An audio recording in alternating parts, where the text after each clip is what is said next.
Graças e paz, meus irmãos. Glórias ao nome do Senhor Jesus. Amém? Amém. Irmãos, permaneçam de pé para que nós possamos fazer juntos a leitura da palavra de Deus. Após a leitura, vocês já podem se sentar. Eu vou pedir para que ao final da leitura, os irmãos não fechem a Bíblia. Permaneça com a Bíblia aberta no capítulo e acompanhe a explicação sobre o capítulo. Hoje a mensagem, ela é uma mensagem direcionada. Foi uma mensagem temática que já foi de antemão preparada. Porém, irmãos, é o Espírito Santo de Deus que conduz tudo. É para Ele este culto, é para Deus esse culto. Ele não é um culto para nós. Ele é um culto nosso para Deus. Então é Ele que conduz. Se Ele quiser mudar, Ele muda. Se Ele quiser fazer, Ele faz. Se Ele quiser transformar, Ele transforma. Então acompanhe junto a leitura. Apesar do tema já ter sido definido, o que Deus tem para falar para você é só para você. E Ele vai falar de uma forma ou de outra. Então nós faremos a leitura do livro de João no capítulo 6. Juntos nós leremos o verso 67, 68 e 69. Porém eu peço que fique com a sua Bíblia aberta, para que nós possamos juntos entender um pouco mais sobre o que estava acontecendo ali para chegar onde nós chegamos. Amém? João capítulo 6, do versículo 67 ao 69, diz assim: Jesus perguntou aos 12, vocês também não querem ir? Simão Pedro lhe respondeu, Senhor, para quem iremos, se só Tu tens as palavras de vida eterna? Nós cremos e sabemos que és o Santo de Deus. Feche seus olhos, coloque a mão no seu coração e ore junto comigo. Senhor, meu Deus e meu Pai, neste momento, Pai, estamos aqui para prestar a Ti um culto, ó Deus. Que o nosso culto seja agradável a Ti, que o Senhor possa receber o nosso culto e que o Senhor possa nos entregar, ó Pai, transformação de vida, discernimento, conhecimento, sabedoria, entendimento daquilo que estamos vivendo e o que o Senhor quer que façamos. A Tua palavra, ela é um manual de instrução para nós, que nós possamos entender mais deste manual, que nós possamos aprender mais quem és Tu, ó Cristo, nosso Salvador.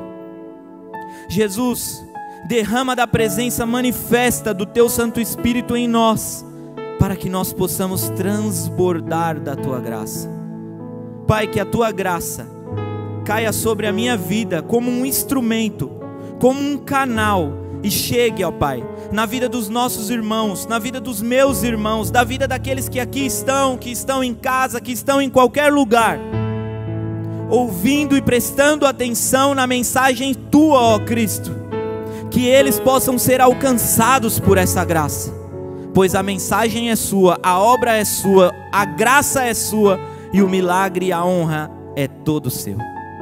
Muito obrigado, Jesus, por todas as vidas que aqui estão, e pela oportunidade de servir de instrumento Seu. Usa a minha vida, ó Pai, fale aqui somente aquilo que venha para a Tua honra e para a Tua glória.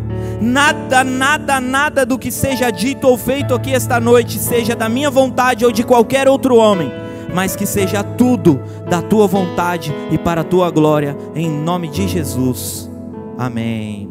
Pode se assentar. Irmãos, essa é uma das maiores e melhores confissões que Pedro fez. O ano passado eu ministrei uma mensagem aqui só sobre a vida de Pedro, porque eu acho a vida de Pedro fantástica. Às vezes eu percebo que eu pareço muito com Pedro, principalmente quando ele é muito impulsivo e faz um monte de coisa errada. Mas eu também estou tentando aprender igual ele aprendeu. Um dia eu chego lá. Mas para que nós possamos entender por que dessa declaração, como chegou a isso, nós vamos entender um pouquinho do que aconteceu aí nesse capítulo 6. O que aconteceu nesse dia, nesses 2 dias aí, para que chegasse nesse ponto de Jesus perguntar aos seus discípulos, vocês também não querem ir? Por que ele perguntou isso? E por que a resposta de Pedro foi uma das maiores e melhores confissões? Tem um porquê. E não adianta a gente seguir e falar somente de Cristo, claro, que é por isso que estamos aqui, mas para facilitar o nosso entendimento, vamos entender por que chegou nesse ponto, para entender de quem é esse ponto. No início do capítulo 6, nós vemos Jesus de um lado do mar da Galileia, que na verdade não era um mar, mas era assim um grande rio, um grande lago na verdade, que tinha mais de 12 quilômetros de extensão.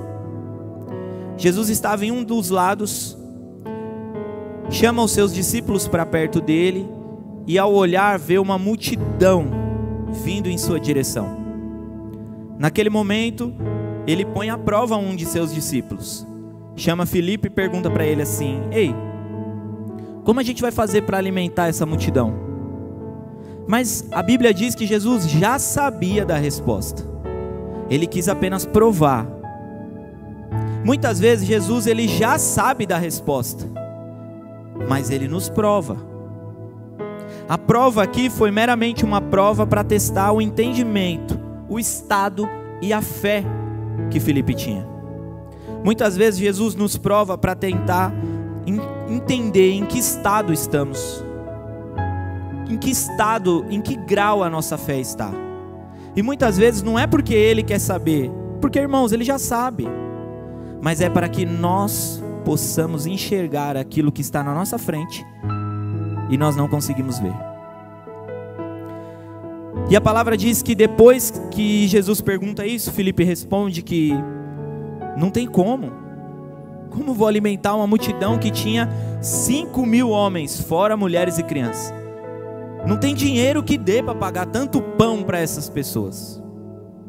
E a palavra diz que outro dos discípulos encontrou com um homem que tinha 5 pães e 3 peixes. Pegou esses pães, pegou esses peixes, apresentou diante de Jesus. Olha, esse homem trouxe esses pães, esses peixes. Jesus pegou dos pães, sentou-se, pediu para que a multidão se assentasse, levantou o cesto com pães e peixes, deu graças e começou a distribuir. E ali ocorreu o 4º milagre de Jesus. Como eu já disse aqui em um outro momento, o mês passado, em uma das mensagens, o livro de João, ele retrata 7 sinais milagrosos de Jesus. E esse foi o 4º sinal milagroso. Jesus multiplicou os pães. A palavra diz que depois de alimentar toda a multidão, ainda se encheu 12 cestos de pães que sobraram. Olha que bênção. Eu me lembro que há alguns anos atrás, juntava-se, principalmente quando meu avô ainda era vivo, juntava-se a minha família toda na casa do meu avô, cada um levava um prato e ia embora depois de já ter comido a ceia de Natal com 2, 3 pratos. Eu não sei como acontecia isso, mas era um milagre da multiplicação. Porque ali, irmãos, havia comunhão, ali havia unidade e ali muitas vezes havia fé. Jesus, ele nos mostra com esse milagre que ele veio para nos trazer unidade, comunhão e fé. E com isso, multiplicar as bênçãos em nossas vidas. E aí, depois de Jesus fazer esse milagre, o povo, quando viu aquilo, quis transformar Jesus em rei. Mas não era isso que ele queria. Eles não estavam entendendo quem era Jesus. Jesus, sabendo do desejo deles, rapidamente saiu, se isolou para poder orar. Se distanciou deles, porque a intenção deles não era correta. E a palavra diz que Jesus começou a orar, os seus discípulos entraram num barco e foram atravessar o mar da Galileia, conhecido como Mar de Tiberíades. Um dia eu consigo acertar, de primeira. E ali, meus irmãos, nós vamos ver o 5º milagre de Jesus, o 5º sinal milagroso de Jesus. Os discípulos estavam lá e começa uma tempestade muito forte, e eles estavam a uns 4 ou 5 quilômetros da margem do rio, ou seja, não tinha chegado nem na metade ainda, estava próximo à metade. E 4 quilômetros é caminhada, ou nado, né? Porque estava no rio. E aí, diz que no meio daquela tempestade, eles veem um homem caminhando. Apavorados, eles perguntam: quem é? Será que é um fantasma? E aí Jesus responde: sou eu.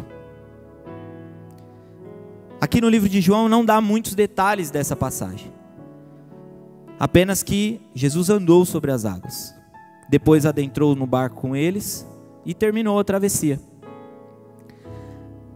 Irmãos, muitas vezes nós estamos em meio à tempestade, afundando, mas sabe o que Jesus nos mostra ali? Que pode ter a dificuldade que tiver, se Ele não mandar o mar abrir para você passar e resolver o teu problema, Ele vai fazer você caminhar por sobre as águas. Ele é Deus na nossa vida. Enquanto Ele não for o nosso Senhor, os problemas e as fortes tempestades irão nos assustar e muito provavelmente afundar o nosso barco. Mas quando nós olharmos para Ele e entendermos que Ele é o Senhor da nossa vida, se Ele não abrir o mar, a gente vai nadar, vai caminhar, vai flutuar, vai correr por cima dele. E aí, meus irmãos, quando chega do outro lado da margem, o povo percebe que Jesus não estava mais lá onde ele estava. Provavelmente o povo viu Jesus saindo para orar, viu os discípulos preparando o barco, atravessando, mas Jesus tinha ficado. Quando chega do outro lado, ele não está aqui, já está lá. E aí foram atrás dele. E aí quando foram atrás dele, ele fala do seu primeiro atributo. Eu comentei aqui na última mensagem que o livro de João, além de apresentar os 7 sinais milagrosos, ele também apresenta os 7 atributos de Deus em Jesus. São os 7 momentos onde Jesus diz: eu sou.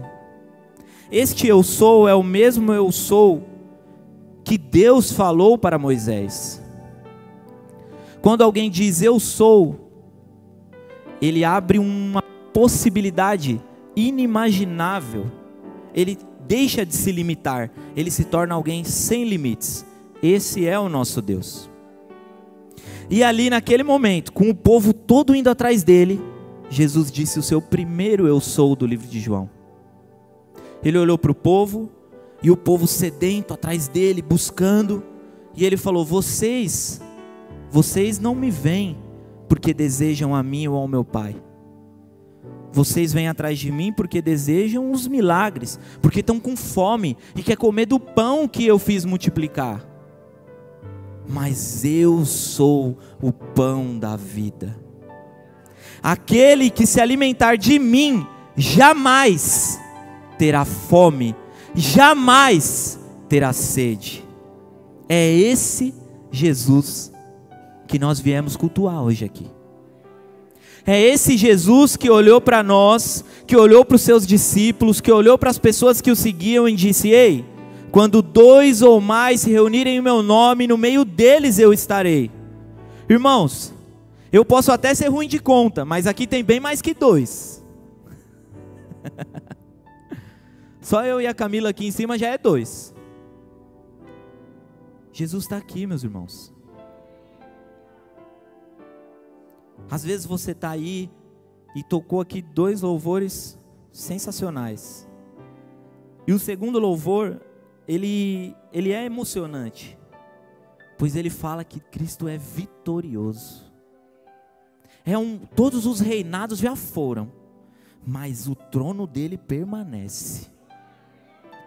Irmãos, às vezes você estava embaixo, de olhinho fechado, louvando a Deus e dizendo: vitorioso és, vitorioso és.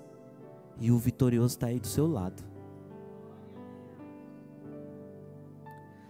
E aí Jesus diz para eles: eu sou o pão da vida, aquele que se alimenta de mim jamais terá fome, jamais terá sede. E aí ele continua, porque ele entende que ali foi manifestada a incredulidade do povo. Nos versos seguintes, Jesus começa a falar ao povo que o maná que veio do céu não foi Moisés que deu, mas foi o Pai que deu. E aquele ali não importa, porque ele caiu, o povo comeu, se saciou naquele dia, no dia seguinte caiu mais, no outro dia mais, no outro dia mais, e todos eles morreram. Mas o pão da vida, que é Jesus, aquele que come, nunca mais morrerá.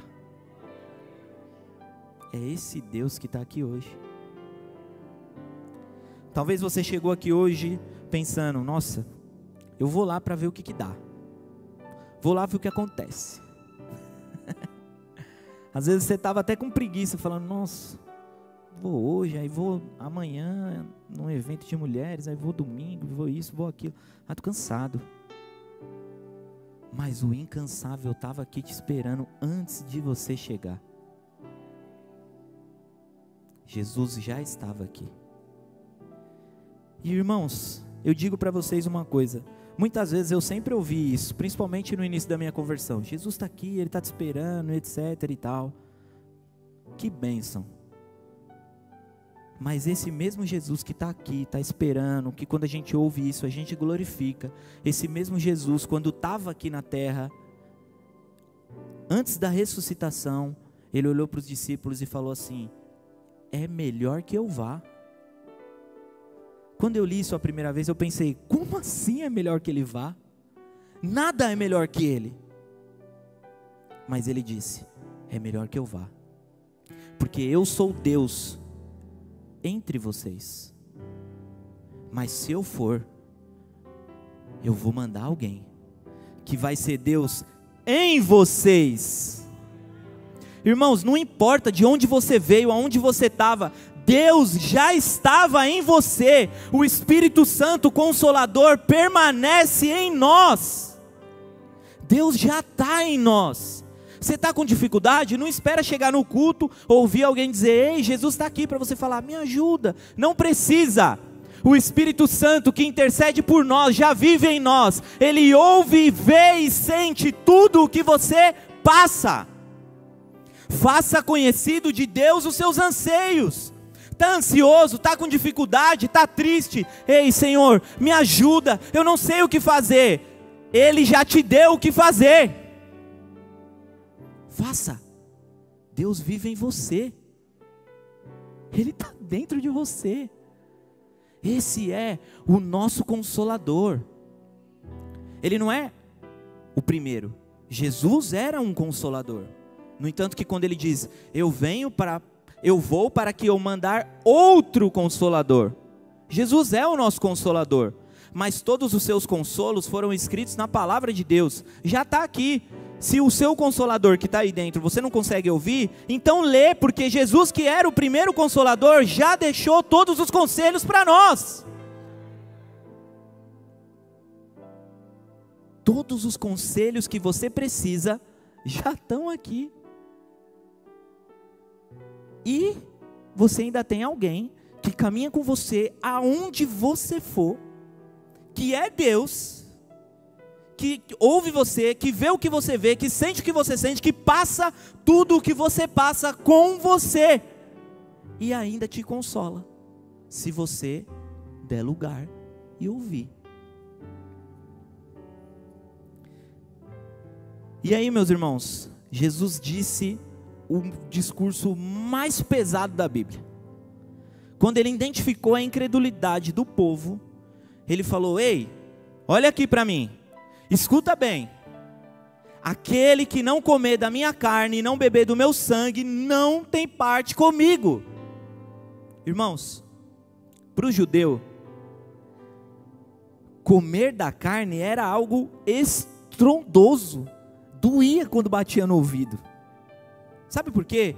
Porque comer da carne é canibalismo.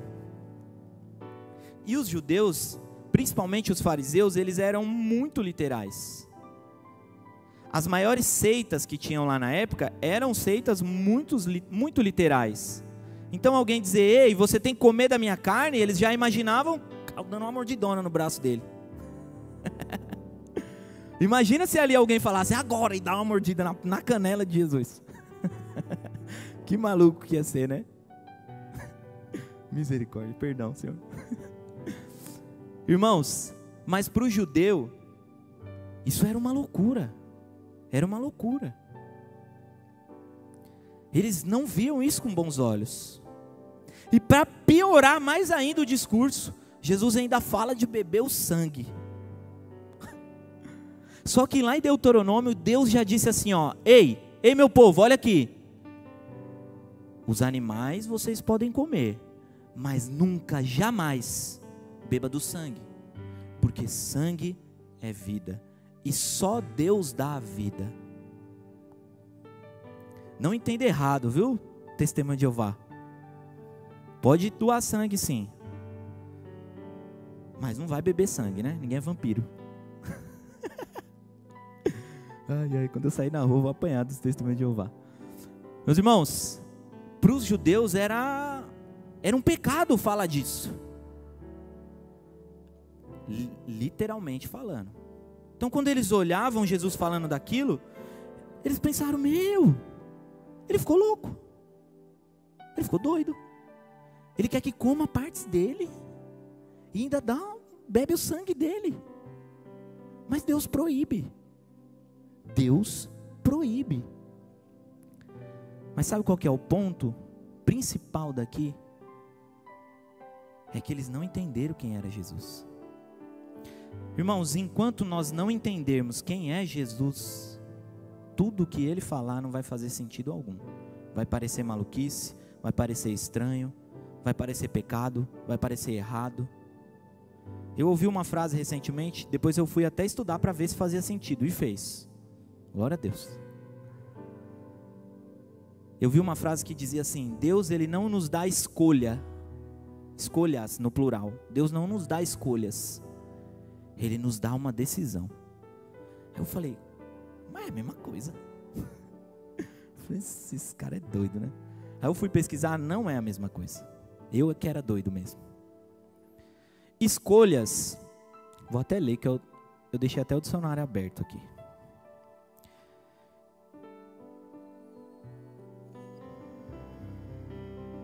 Então vamos lá.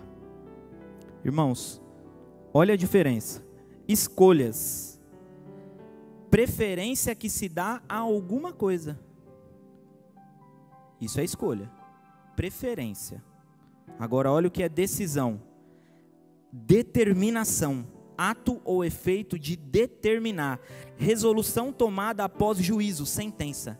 É ou não é? Deus, ele não nos dá escolhas. Tipo, vê aí o que você quer. O que você preferir, você vai fazendo.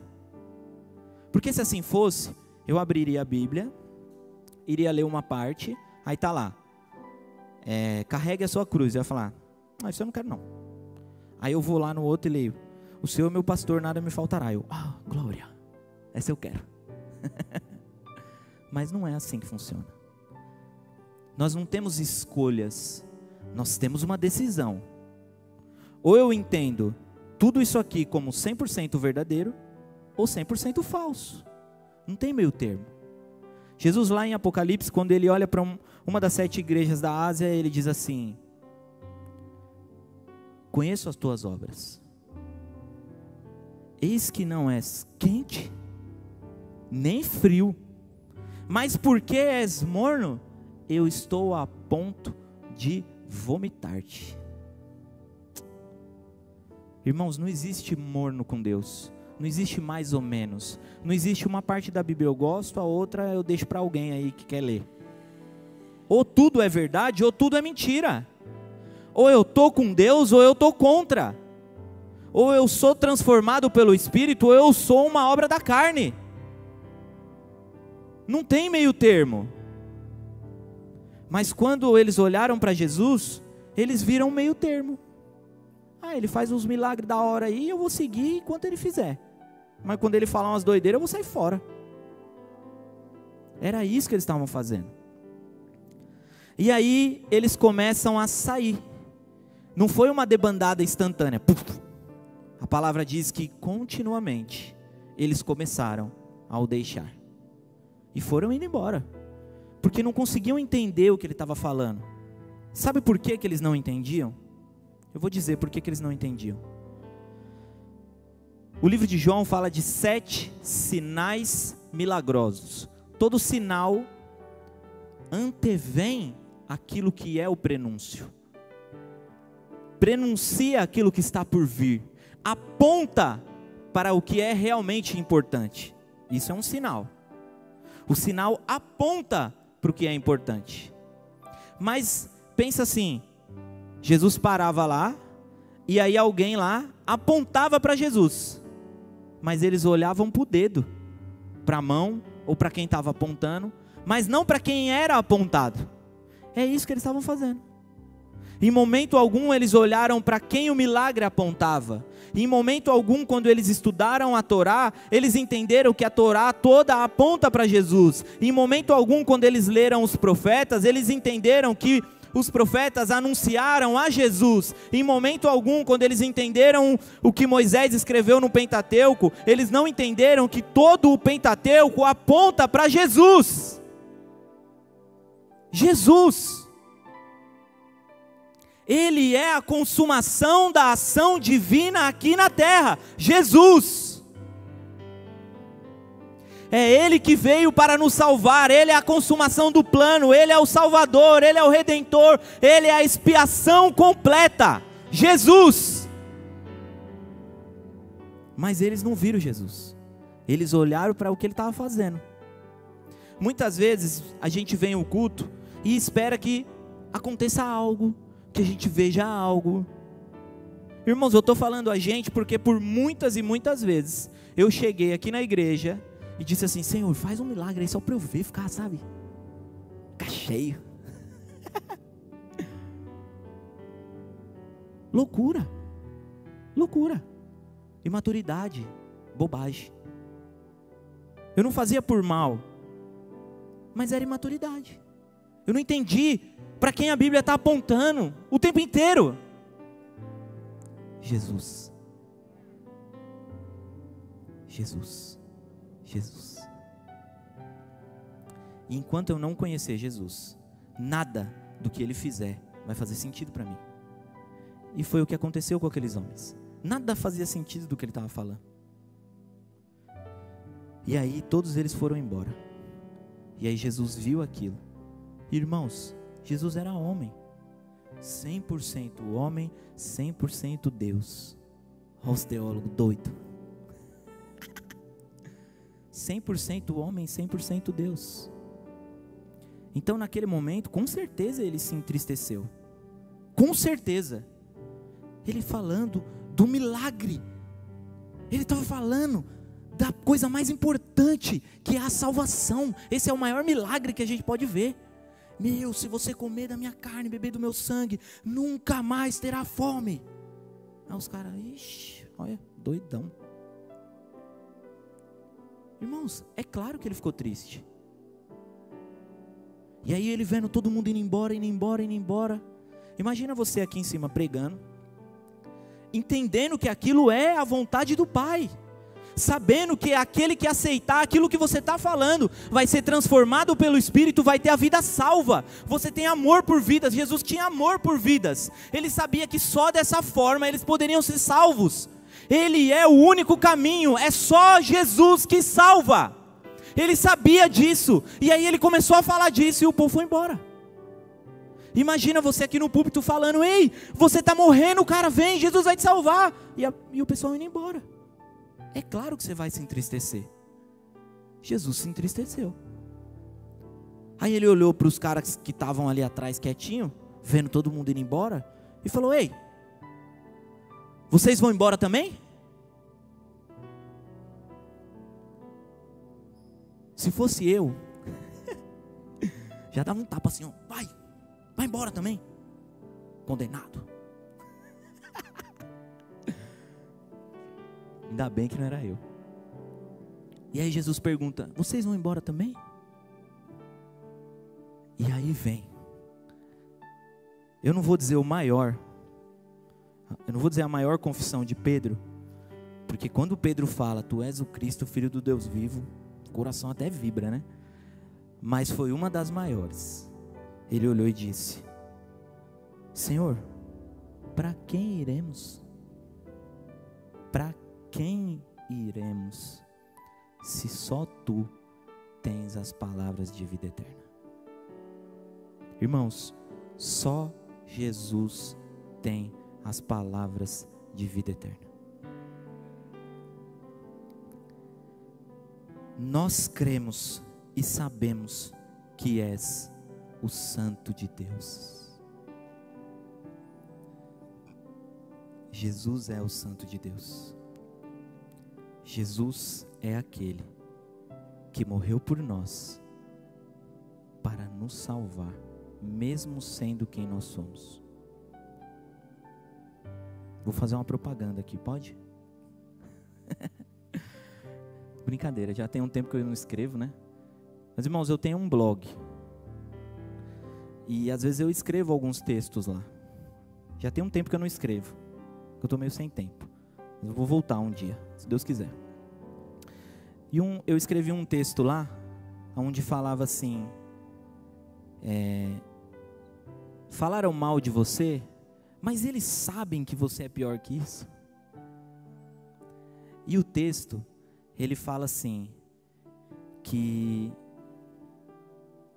eu não tenho como dizer que qualquer pessoa que eu conheço é pior que eu. Sabe por que eu não tenho como dizer isso? Porque, irmãos, eu não sei o que a pessoa faz, eu não sei o que a pessoa viveu, eu não conheço o íntimo dela, eu não sei porque ela fez o que fez, mas eu sei porque eu fiz o que fiz. Eu sei os pecados que cometi.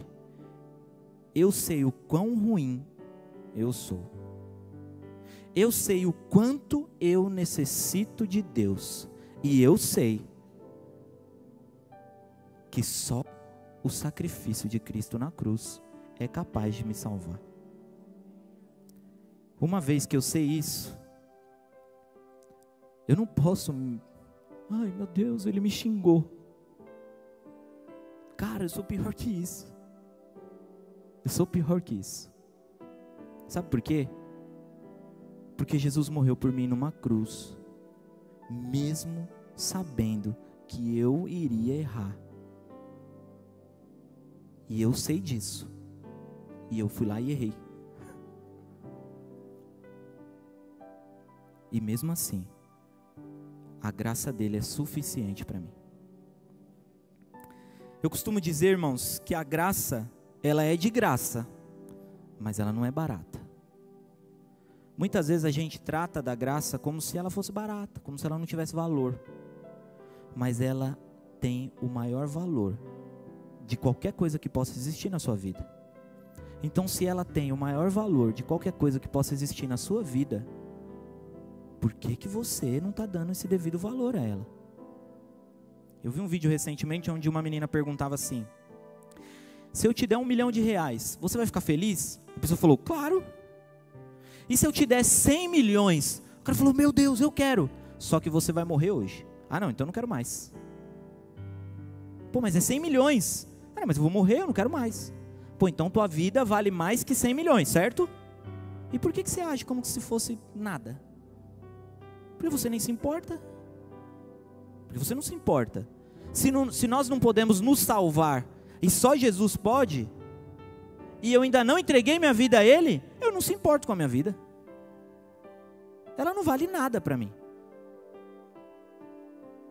A palavra de Deus diz assim, que um homem um dia falou: ei, vou juntar dinheiro, vou fazer isso, vou comprar aquilo e tal. E aí, insensato. E se a tua vida for pedida hoje? E se pedirem a tua alma hoje? Você está pronto? Irmãos, responde que tá, porque o pão da vida está aqui.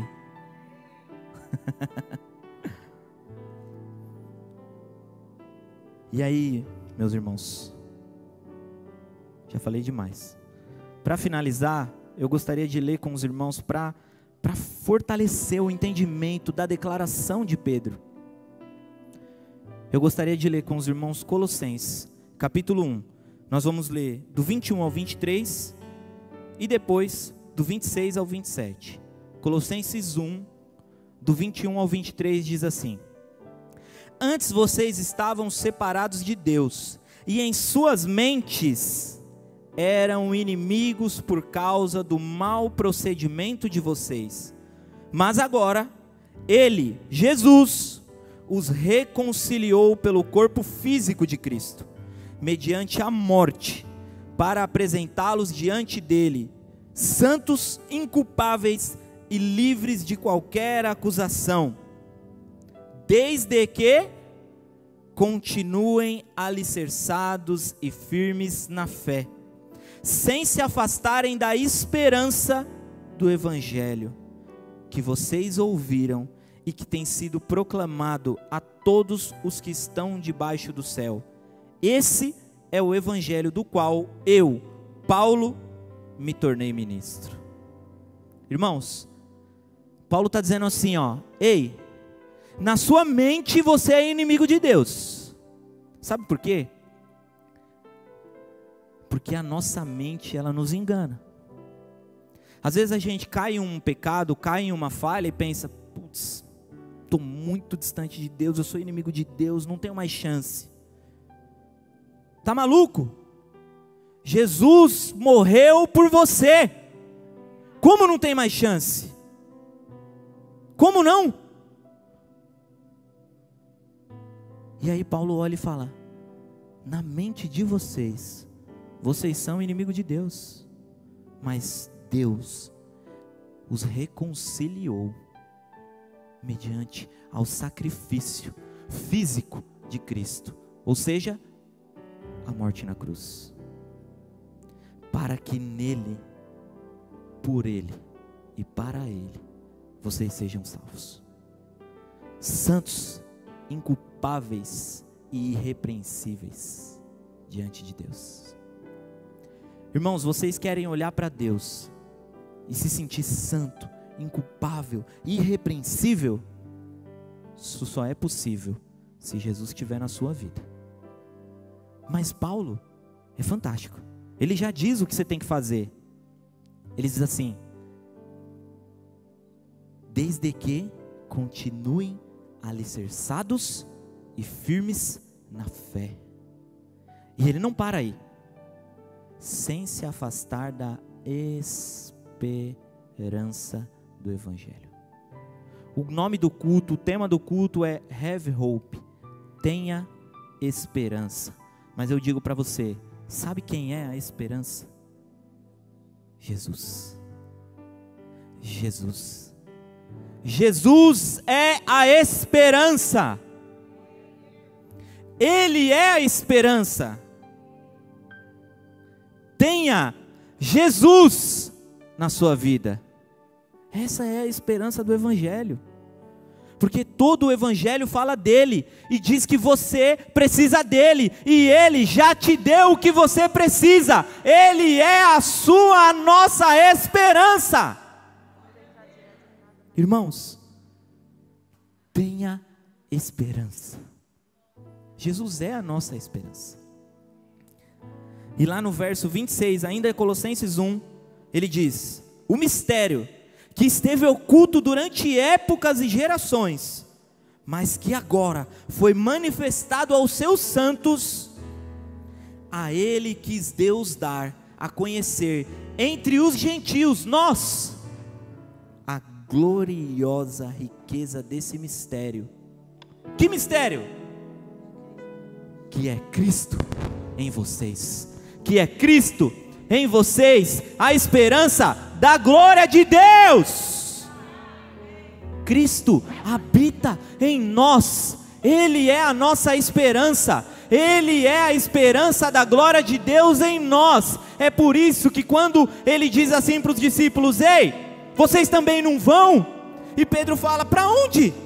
Se só tu tens as palavras de vida eterna. Toda a esperança é Jesus. toda a nossa esperança é Ele.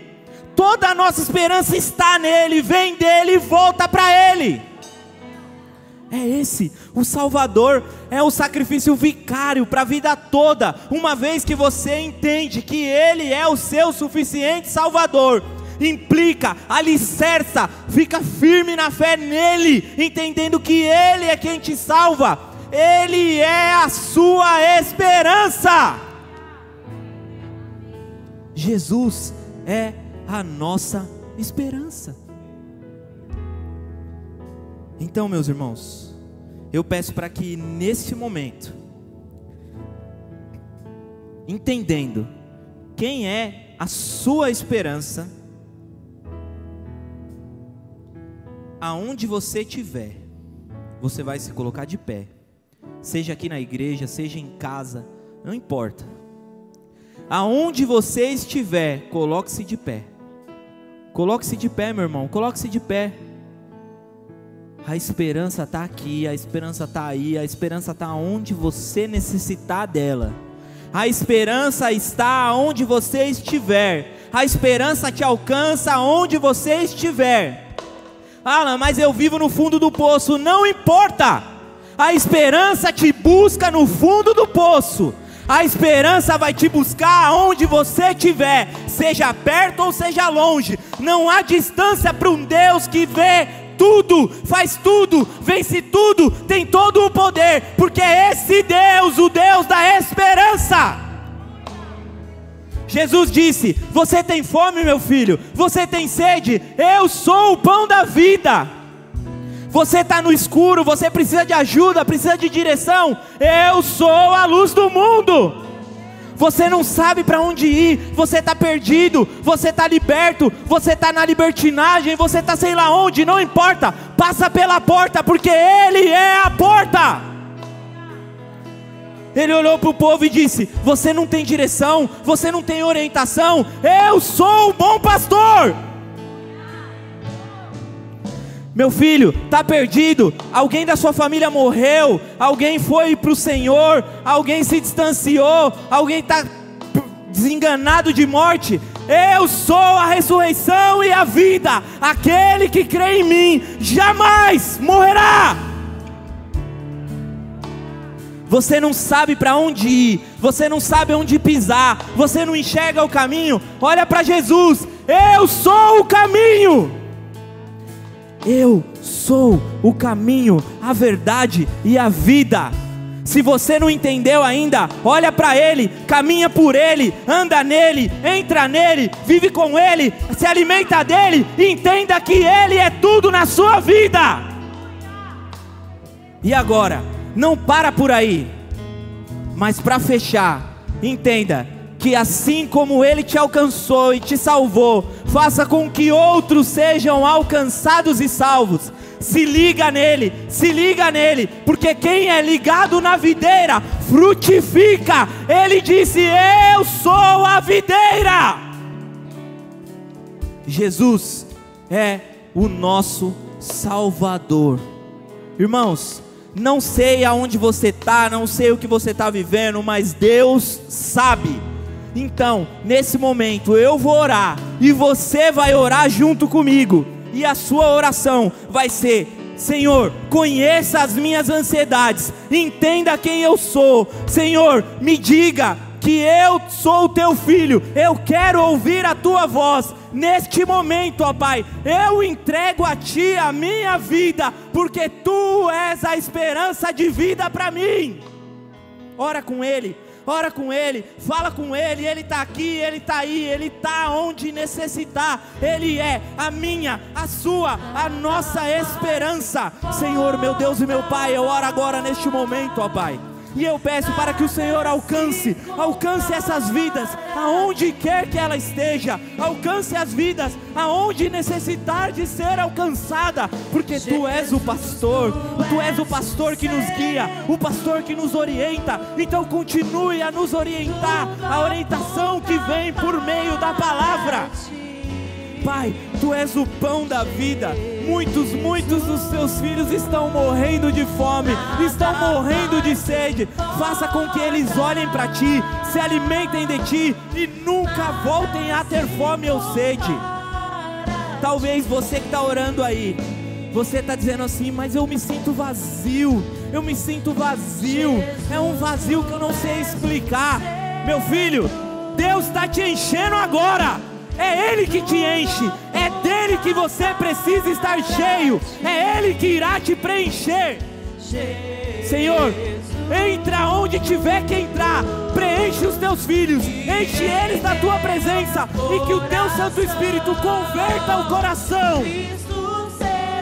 Pai, eu oro e peço, ó Deus, que se eles, Seus filhos, precisarem de cura física, que eles recebam uma cura física. Se eles precisarem de cura espiritual, ei filho, ei filha, receba cura espiritual em nome de Jesus.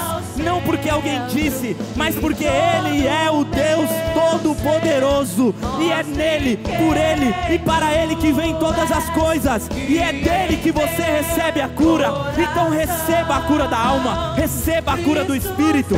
Está tendo problemas emocionais, receba a cura da alma em nome de Jesus.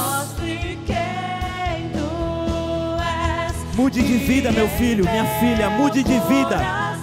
Se entregue a mim, caminhe comigo, me siga, viva comigo. Entenda que eu sou a esperança e habito em você. Receba, meu irmão, aonde você estiver, na sua casa, aqui na igreja, não importa aonde você estiver, receba a presença do Espírito Santo, em nome do Pai, em nome do Filho e em nome do Espírito Santo de Deus. Aleluia.